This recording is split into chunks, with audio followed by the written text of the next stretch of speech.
நாம பேச போற விஷயம் உங்களுக்கு ரொம்ப முக்கியமானதா இருக்க போகுது. அதாவது தோல்வியில இருந்து என்ன பாடம் கத்துக்கலான்னு தான் இந்த எபிசோட்ல பார்க்க போறோம். எபிசோட ஸ்டார்ட் பண்ணலாமா? நம்ம வாழ்க்கையில யாரும் விரும்பாத விஷயம்தான் தோல்வி. ஒரு தோல்வி வாழ்க்கையில நடந்தா நமக்கு நம்ம மேல இருக்கிற மரியாதை போயிடும். எல்லார் முன்னாடியும் நம்ம பலவீனமா இருக்கிறது மாதிரி ஒரு தாழ்வுணர்ச்சி வரும். அந்த தாழ்வுணர்ச்சி நம்ம சுயமரியாதைய கேள்வி கேட்கும்.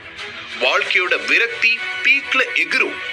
என்னடா வாழ்க்கை இது, நமக்கு மட்டும் ஏன் இதெல்லாம் நடக்குது, நாம எதுக்குமே யூஸ் இல்லாதவன் ஆயிட்டோமா, இப்படி பல கேள்விகள் நம்ம மனசை கலங்கப்படுத்தும். அதுக்கான பதில தேடி பிடிக்கிற சக்தியும் இல்லாம வானத்தை பார்த்தபடி பாதி நேரம் உட்கார்ந்துருப்போம். இனிமே அந்த கவலைக்கு இடம் கொடுக்காதீங்க. ஏன் சொல்றேன் தெரியுமா?